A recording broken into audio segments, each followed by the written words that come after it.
एक सेकंड रुकिए ज़रा, कहीं आपको ऐसा तो नहीं लग रहा है कि मैं आपको मॉरल सिखाने की, आपको मॉरल ज्ञान देने की कोशिश कर रही हूँ।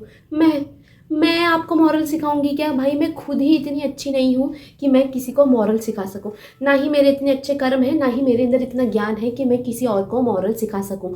तो बिल्कुल भी ये मत सोचिएगा कि मैं आपको मॉरल सिखाने की, आपको शेम करने की, आपको ब्लेम करने की कोशिश कर रही हूँ। नहीं नहीं नहीं, इस वीडियो के पीछे यही इंटेंशन है कि मैं आपकी बड़ी बहन हूँ। मुझे एक दो चीज़ें समझ में आ गई हैं। मैं चाहती हूँ कि आप भी वो चीज़ें समझें और खुद को प्रोटेक्ट करें।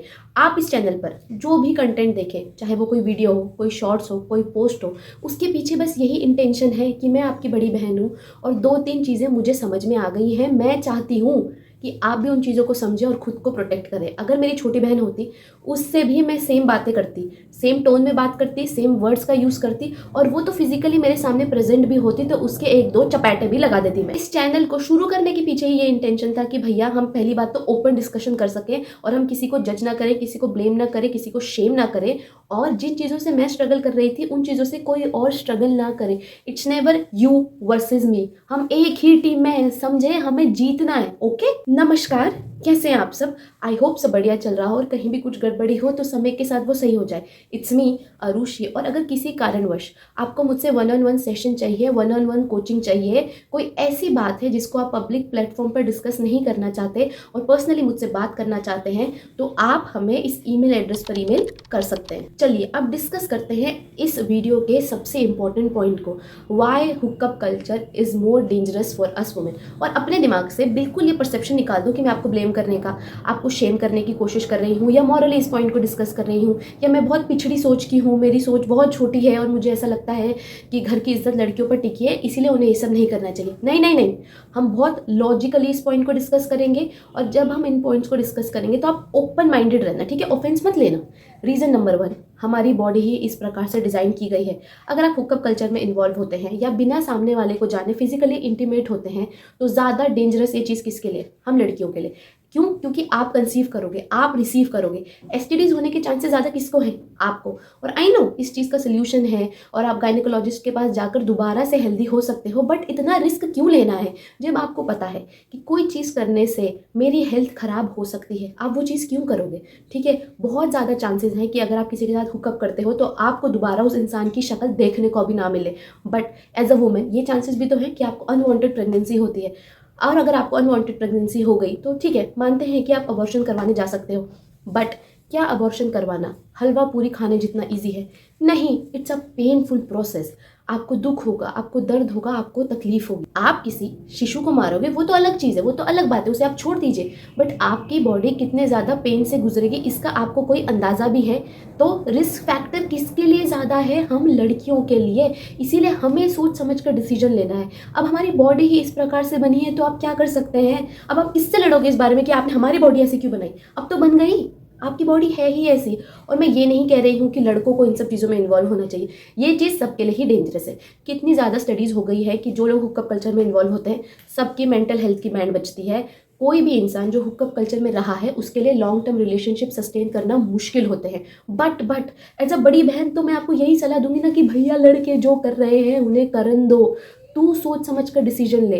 तू सोच, किसी भी चीज़ को करने से पहले तू सोच कि भाई ये वर्थ इट है, इसमें इतना रिस्क है, क्या ये वर्थ इट है? अगर है तो करो, और नहीं है तो नहीं करना भाई। और खुद को प्रोटेक्ट करने के लिए आपको प्रिकॉशंस लेने ही पड़ेंगे। आप ऐसे क्या भांग खा के डिसीजंस ले रहे हो? रीजन नंबर 2, मान लेते हैं कि हम सब के सब अभी 25 साल के हैं और 18 साल की उम्र से हमने डेट करना शुरू करा है। अगर आपको कोई ऐसा इंसान मिलता है जो आपको बोलता है कि भैया मैं तो इतने सारे लोगों के साथ फिजिकली इंटीमेट हुआ हूँ या इतने सारे रिलेशनशिप्स में मैं रही हूँ, तो आपको लगेगा ना कि भाई पिछले 7 सालों में आपने और क्या करा? आप यही कर रहे थे क्या?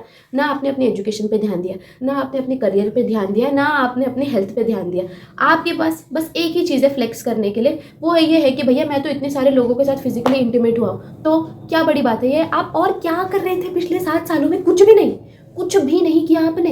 इट शोज़ कि आप किस प्रकार के इंसान हो। इट शोज़ कि आपको अपने करियर की, अपनी एजुकेशन की, अपनी हेल्थ की कोई भी चिंता नहीं है। आपके जीवन में बस एक ही गोल है, फिजिकली इंटीमेट होना, एंड दैट्स एब्सोल्युटली नॉनसेंस। आप खुद बताओ, अगर आप एक एम्बिशियस इंसान हो, आप ऐसे इंसान के साथ दोस्त भी क्यों रहना चाहोगे जिनके जीवन में एक ही गोल है, जिनके जीवन में एक ही फ्लेक्स है कि मैं इतने सारे लोगों के साथ फिजिकली इंटीमेट हुआ हूँ। और आपके पास्ट पैटर्न आपके बारे में बहुत कुछ बताते हैं। अगर आप अपने पास्ट में एक से दूसरे रिलेशनशिप, दूसरे से तीसरे, तीसरे से चौथे रिलेशनशिप में बस जंप ही करते आए हो, तो आपके लिए लॉन्ग टर्म रिलेशनशिप सस्टेन करना बहुत ज़्यादा मुश्किल है। रीज़न नंबर 3, शादी बहुत ज़्यादा पर्सनल डिसीजन है, बहुत ही ज़्यादा पर्सनल चॉइस है।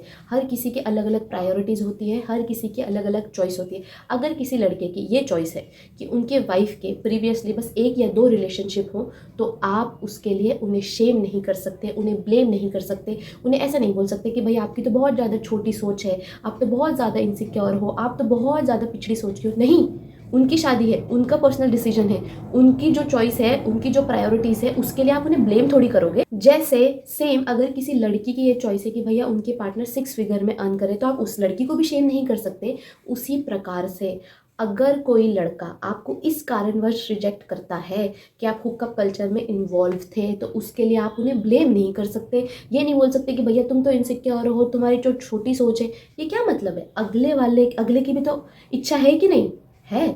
जैसे आपकी इच्छा थी हुक्कप कल्चर में इन्वॉल्व होने की, वैसे ही सामने वाले की भी इच्छा है उसी कारणवश आपको रिजेक्ट करने की। और जब आप बैठोगे, सोचोगे, समझोगे, आपको रियलाइज़ होगा कि जो हुक्कप कल्चर है ना, इसके रिस्क फैक्टर बहुत ज़्यादा है और एडवांटेजेस बहुत कम। इसीलिए हमें इस चीज़ को फॉलो नहीं करना। ह्यूमंस हर जगह ऐसे ही डिसीजन लेते हैं कि भैया डिसएडवांटेजेस क्या है, एडवांटेजेस क्या है। अगर एडवांटेजेस ज़्यादा है तो हम फॉलो करेंगे उस चीज़ को, बट अगर डिसएडवांटेजेस ज़्यादा है तो हम उस चीज़ को फॉलो नहीं करेंगे। मुझे हमेशा से ये लगता था कि भैया ये तो बहुत ज़्यादा फॉरेन कॉन्सेप्ट है, हमारे यहाँ थोड़ी होता है ऐसा। और हमें पता है कि जो चीज़ सामने वाले के घर में नहीं चली, वो चीज़ हम अपने घर में क्यों लेके आएंगे, हम तो बहुत ज़्यादा समझदार हैं। बट अपेरेंटली हम इतने भी ज़्यादा समझदार नहीं हैं। जब हमें पता है कि जब जिस भी कंट्री ने या जिस भी सोसाइटी ने इस चीज़ को फॉलो करा, तो उनका फैमिली का बेसिक स्ट्रक्चर टूटा, उनके यहाँ लॉन्ग टर्म रिलेशनशिप्स नहीं हो पाए, उनके यहाँ मेंटल हेल्थ की बैंड बज गई, तो हम उस चीज़ को क्यों फॉलो करेंगे? हम तो समझदार हैं ना। हमारे यहाँ बोलते हैं कि नहीं बोलते कि समझदार इंसान वही है जो दूसरों की गलतियों से सीखे। तो हमें भी दूसरों की गलतियों से सीखना है। आप लॉजिकली जब बैठ कर इस चीज़ को सोचेंगे तो आपको रियलाइज़ होगा कि डिसएडवांटेजेस बहुत ज़्यादा है, रिस्क बहुत ज़्यादा है, स्पेशली हम लड़कियों के लिए। तो हमें ये सब नहीं करना। दूसरी बात, अगर आप जेन्युइनली किसी को प्यार करना चाहते हो, जेन्युइनली किसी को डेट करना चाहते हो, तो गेट ऑफ सोशल मीडिया। क्योंकि सोशल मीडिया में आपको इस प्रकार का भी कंटेंट मिल जाएगा जहां आपको दिखाया जाएगा कि भैया हर ही लड़की बुरी है, और ये भी कंटेंट दिख जाएगा जहां आपको बताया जाएगा कि हर ही लड़का बुरा है। ठीक है, और भले ही आप उस चीज़ पर बिलीव ना करो, बट सबकॉन्शियसली जब आप रिपीटेड कंटेंट देखते ही जाते हो, देखते ही जाते हो, देखते ही जाते हो, तो कहीं ना कहीं आपके सबकॉन्शियस माइंड में ये फीड हो जाता है कि शायद सारे ही लड़के बुरे हैं, कि शायद सारी ही लड़कियां बुरी है, और आप उसको बिलीव करने लगते हो। और जो आपका बिलीफ होता है उसी प्रकार की आपकी रियलिटी होती है। तो एक बार जब आपके दिमाग में ये फीड बैठ गई कि सारे ही लड़के बुरे हैं, सारे ही लड़कियां बुरी हैं, तो फिर आपका एक्सपीरियंस भी उस प्रकार का होगा। तो ज़्यादा सोशल मीडिया पर ये डेटिंग वाला कंटेंट कंज्यूम नहीं करना। हाँ, कभी कभी किसी की एडवाइस ले लो जो आपको लगता है कि भाई जेन्युइनली अच्छी एडवाइस बनाते हैं, उनकी ले लो, बट ज़्यादा कंज्यूम नहीं करना। और शॉर्ट्स और रील्स तो नहीं ही देखने। क्यों? उसमें क्या होता है कि आपके फीड में कंट्रोल नहीं होता। कोई किसी भी प्रकार का शॉर्ट्स आ जाता है, किसी भी प्रकार की रील आ जाती है। अगर आपको देखना ही है तो लॉन्ग फॉर्मेट कंटेंट कंज्यूम करो। क्यों? क्योंकि उसमें थंबनेल होता है, उसमें टाइटल होता है, तो आपको पता होता है कि किस प्रकार की वीडियो है। और अगर आपको ऐसा लगता है कि भाई नहीं, क्लिक बेटी टाइटल था, क्लिक बेटी थंबनेल था, जो आपने थंबनेल में लिखा वो तो कुछ भी नहीं है, थंबनेल तो आपने बड़ा पॉजिटिव बना रखा था, अब तो आप वीडियो में बड़े नेगेटिव बातें कर रहे हो, तो स्किप कर दो। लॉन्ग फॉर्मेट वीडियो स्किप करना बहुत ईजी होती है, क्योंकि हमारा अटेंशन स्पैन इतना है ही नहीं। अगर हमें मज़ा नहीं आएगा ना तो हम स्किप कर देंगे। पर जो शॉर्ट्स होते हैं ना, उन्हें स्किप करना हमारे लिए मुश्किल होता है, क्योंकि हम एडिक्टेड होते हैं। तो अगर किसी का टाइटल देख के, किसी की थंबनेल को देख के आपको ये लगता है कि ये बहुत ज़्यादा नेगेटिव कंटेंट है, नहीं कंज्यूम करना। और एक और सबसे ज़रूरी बात, अब मैं तो बड़ी हो गई हूँ तो मुझे पता है कि रिलेशनशिप में क्या सही है क्या गलत, बट अगर आप अपने टीनेज ईयर्स में हो, अर्ली 20s में हो, तो रिलेशनशिप में कोई भी ऐसी चीज़ नहीं करनी जिससे करने में आप अनकंफर्टेबल हो। ठीक है, चाहे वो फिजिकली इंटीमेट होना हो या किसी को अपनी फ़ोटोज़ और वीडियोस भेजना हो बिना कपड़ों के। आपको समझ में आ रही है? कहीं ना कहीं आपसे कोई ऐसा इंसान टकराएगा जो आपको बोलेगा कि भाई सब करते हैं, क्या ही नहीं बात है, तू ही पिछड़ी सोच की है, तू कैसी सी है, और आपको बोलेंगे कि भैया मुझे आप वो दो, क्या अपनी वीडियोस दो, अपनी फ़ोटोज़ दो बिना कपड़ों के? नहीं करना। किसी भी लड़के को या किसी भी लड़की को बिना कपड़ों के अपनी कोई फ़ोटोज़, कोई वीडियोस नहीं भेजनी। प्यार की परिभाषा ये नहीं है। हो सकता है कि आप छोटे हो और आपको सामने वाला से मैनिपुलेट कर रहा हो प्यार के नाम पे, ब्ला ब्ला ब्ला। नहीं करना, नहीं करना, नहीं करना। जब मैं स्कूल में थी ना, तो मेरे से एक क्लास जूनियर थी वो लड़की, ठीक है। वो मेरी फ्रेंड तो नहीं थी पर मेरी बातचीत थी। तो उसकी फ़ोटोज़ लीक कर दी गई थी और as a women, as a girl, मुझे इतनी दुख तकलीफ़ और पीड़ा हुई। मुझे ऐसा लगा कि भाई इस पर क्या ही बीत रही होगी। जिस भी लड़की ने ये सुना उसको इतना कष्ट हुआ, तो आप इमेजिन करिए कि जिसके साथ ये हुआ उसके लिए कितना हार्ट ब्रेकिंग था। एंड ऑब्वियसली उसकी कोई गलती नहीं थी, ये एक लड़के की गलती थी। बट फिर वही बात आ गई ना, एज अ बड़ी बहन तो मैं आपको यही सलाह दूंगी कि तू सोच समझ कर डिसीजन ले।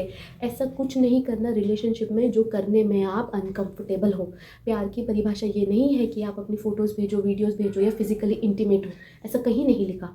और जहाँ तक रही ना फिजिकली इंटीमेट होने की बात, आपकी टीनेज ईयर्स में आपके रिप्रोडक्टिव ऑर्गन्स डेवलप होना शुरू होते हैं। वो बस डेवलप होना शुरू हुए, वो यहाँ पे है। डेवलप वो तब होंगे जब आप 18 साल के हो जाओगे। It's a long process. तो अभी अगर आप फिजिकली इंटीमेट होंगे तो आपकी बॉडी की ये कैपेसिटी नहीं है कि आप इसे झेल सको। जैसे आपको साइकिल चलाना हमने 1 साल की उम्र में नहीं सिखाया ना, 4-5 साल की उम्र में सिखाया, जब आपकी बॉडी की वो कैपेसिटी बन गई कि भैया आप तो साइकिल चलाना सीख सकती है। उसी प्रकार से फिजिकली इंटीमेट होने की भी एक कैपेसिटी होती है। जब आपके ऑर्गन्स 18 साल के बाद फुल्ली डेवलप हो जाए तब आप कर सकते हो, और तब भी आपको सोच समझ कर डिसीजन लेना है। और किसी कारणवश आपको ये नॉलेज नहीं थी, आपको ये समझ पहले नहीं थी, और आप गलती से आपने अपनी वीडियोज़ और फोटोज़ भेज दिए, कोई बात नहीं। अगर आप उन्हें डिलीट कर सकते हो, डिलीट फॉर एवरीवन ऐसा कुछ ऑप्शन है तो डिलीट कर दो। अदरवाइज गलती हो गई, कोई बात नहीं, सबसे होती है।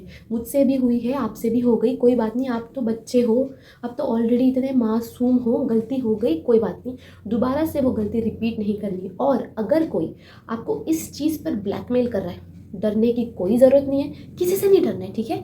अपने पेरेंट्स से जाके बात करो। ऑब्वियसली वो आप पर गुस्सा करेंगे, थोड़ा डांटेंगे, थोड़ा चिल्लाएंगे, बट वो आपको सेव कर लेंगे, आपको इस सिचुएशन से बचा लेंगे वो। बट डरना नहीं है, घबराना नहीं है किसी से। एक और बात, आपको ऐसा लग सकता है कि जो हुकअप कल्चर है या ओनली फैंस का कॉन्सेप्ट है या जो सिचुएशनशिप्स हैं ये एम्पावरिंग है, ठीक है। आपको ऐसा लग सकता है कि आपको इससे फ्रीडम मिल रही है, या आपको ऐसा लग सकता है कि आप एम्पावर हो रहे हो। ऐसा कुछ भी नहीं है, आपको ऐसा बस लग रहा है। At the end of the day ये एक प्रोपोगेंडा है, ठीक है। At the end of the day आपको एक्सप्लॉइट किया जा रहा है। जिस भी काम को करने में आपका दिमाग और दिल नहीं लग रहा है और बस आपकी बॉडी लग रही है, वो काम आपके लिए सही नहीं है। अगर आप लॉजिकली बैठ के सोचोगे तो आपको रियलाइज होगा कि भाई हुकअप कल्चर से, ओनली फैन से, या जो सिचुएशनशिप से, या और जो कुछ भी मार्केट में चल रहा है, उससे अल्टीमेटली फ़ायदा किसका हो रहा है? पुरुषों का। लड़कियों का कोई फ़ायदा नहीं है इसमें। ऐसा लग सकता है कि हो सकता है कि आपको भाई जल्दी पैसा मिल रहा हो, तो आपको लग सकता है कि भाई मैं कुछ भी खरीद सकती हूँ, मैं एम्पावर हो रही हूँ, मुझे फ्रीडम मिल रही है, मैं आज़ाद हो रही हूँ। नहीं नहीं नहीं नहीं, आपको एक्सप्लॉइट किया जा रहा है। और अभी अभी भी ऐसा हो सकता है कि ये सुनने के बाद आपको ऐसा लगे कि नहीं अरुषि, आपकी तो बड़ी पिछड़ी सोच है, आप तो बहुत छोटी सोच के हो। नहीं, मेरी छोटी सोच नहीं है, आप ब्रेन वॉश हो।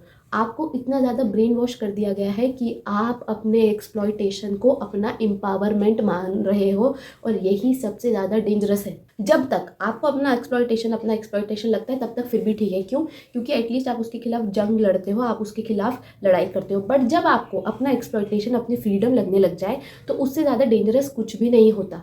सेम इसी तरीके से कुछ और, जैसे लड़कियों को ब्रेन वॉश किया जाता है ना कि भैया क्या हो गया, आप तो लड़की हो, थोड़ा चीट भी कर दिया तो क्या हो गया, आया तो आपके पास ही ना, थोड़ा हाथ भी उठा दिया तो क्या हो गया, लड़के तो होते ही ऐसे, थोड़ा गुस्सा आ जाता है यार, एक दो चांटा मार दिया तो क्या हुआ, हम सब ने ही खाया है। और आप बस इसलिए ही बने हो कि बस आप मतलब घर का काम करो और आपकी कोई इज्जत भी ना हो, आप बस यही कर सकते हो। तो जैसे उन लड़कियों को लगता है कि उनकी यही रियलिटी है। क्यों? क्योंकि उन्हें ब्रेन वॉश इतना कर दिया जाता है। सेम उसी प्रकार से अगर आपको ऐसा लगता है कि भाई हुकअप कल्चर और ओनली फैंस और इन सब से मैं एम्पावर्ड हो रही हूँ, तो आप भी ब्रेन वॉश्ड है। इन सब चीज़ों में अल्टीमेटली पावर है पुरुषों के हाथ में, ठीक है। आपके हाथ में पावर नहीं है, आपके लिए रिस्क फैक्टर ज़्यादा है। तो इसको ये नहीं सोचना है कि मॉरल से ये वो अलान फलान ढिमकान, आपको खुद को प्रोटेक्ट करना है। आ रही है बात समझ? ठीक है। अब मैं आपको बताऊंगी biggest red flag in a man and in a women in my experience. तो मतलब लड़कियों में तो बिगेस्ट रेड फ्लैग ये है जिनकी फीमेल फ्रेंडशिप्स नहीं होती। अगर एज अ वुमेन आप किसी और लड़की से दोस्ती भी करना चाहते हैं और अगर उन्हें ऐसा लगता है कि नहीं भैया लड़कियों की तो दोस्ती नहीं होती या उनके पास में कोई फीमेल फ्रेंडशिप है ही नहीं, तो ये उनका सबसे बड़ा रेड फ्लैग है। पता है क्यों? क्योंकि एज अ वुमेन मुझे किस प्रकार से चीज़ें फील होती है, मैं कितनी ज़्यादा इमोशनल हूँ, मैं कितनी ज़्यादा सेंसिटिव हूँ, वो एक लड़की से अच्छी तरीके से कौन समझ सकता है? कोई भी नहीं समझ सकता। एक लड़की ही मुझे समझ सकती है ना, क्योंकि उसके साथ भी सेम ही होता है। तो अगर आपकी अपने ही जेंडर से नहीं बन रही है तो फिर ये तो एक बहुत बड़ा रेड फ्लैग है। और मेरे एक्सपीरियंस में जो मुझे लड़कों में बिगेस्ट रेड फ्लैग लगता है वो है एक सब्सटेंस अब्यूज़। अगर आपके पार्टनर किसी भी प्रकार का सब्सटेंस अब्यूज़ करते हैं और आपको ऐसा लगता है कि आप उन्हें सुधार सकते हो, तो फिर इससे बड़ा रेड फ्लैग तो आपके जीवन के लिए कुछ और नहीं हो सकता। और दूसरा, जब वो एडमिट ना करे कि वो आपको डेट कर रहे हैं, ठीक है? क्योंकि देखिए लड़कियां तो कभी कभी चीज़ें सीक्रेटिव रखती हैं, ठीक है? लड़कियों के ये टेंडेंसी होती है कि कुछ चीज़ों को सीक्रेट रखना। लड़कों की स्पेशली इस केस में कि वो किसे डेट कर रहे हैं, किसे प्रेम कर रहे हैं, किससे प्यार कर रहे हैं, उसको अगर वो सीक्रेटिव रख रहे हैं तो वो रेड फ्लैग है। और आपके रिलेशनशिप का अगर आपको बिगेस्ट रेड फ्लैग जानना है कि वो ये है कि अगर उनके आने के बाद आपके सारे फ्रेंड्स, पुराने फ्रेंड और आपकी सारी फैमिली टॉक्सिक हो गई है, तो ये बिगेस्ट रेड फ्लैग है। क्योंकि जब सामने वाला बंदा टॉक्सिक होता है ना, तो वो यही सिखाता है कि भाई तेरे दोस्त भी बुरे, तेरे मम्मी पापा भी बुरे, तेरे बहन भी बुरे, तेरे भाई भी बुरे, सब बुरे सब बुरे। ऐसा कैसे कि उनके आने के बाद ही सब टॉक्सिक हो गए? उनके आने से पहले तो सब बहुत अच्छे थे, उनके आने से पहले तो सब आपसे बहुत ज़्यादा प्यार करते थे। अब सडनली हुआ क्या? सडनली ये हुआ है कि वो टॉक्सिक है, वो आपको मैनिपुलेट कर रहे हैं और आपको सबसे अलग करना चाहते हैं। और लास्टली ये वीडियो बस और बस आपको प्रोटेक्ट करने के लिए बनाई जा रही है। अगर आपसे कोई गलती हो भी गई है तो कोई बात नहीं, ये इतना बड़ा पाप नहीं है कि नर्क में आपके पकौड़े तले जाएंगे। मुझसे भी गलतियाँ हुई हैं, आपसे भी गलतियाँ हुई हैं, हमसे आगे भी गलतियाँ होंगी क्योंकि हम इंसान हैं। बट हमें अपनी गलतियों से सीखना और खुद को प्रोटेक्ट करना है, ठीक है? इस वीडियो को प्लीज़ बिल्कुल भी ऑफेंस मत लेना, इस वीडियो को लॉजिकली देखना, लॉजिकली समझना और कमेंट सेक्शन में लॉजिकली ओपन माइंडेड डिस्कशन करना। इसी के साथ हम इस वीडियो के समापन समारोह की तरफ पहुंच चुके। अपना और अपने लव्ड वंस का ध्यान रखिए और वीडियो को लाइक, शेयर और सब्सक्राइब कीजिए। टाटा।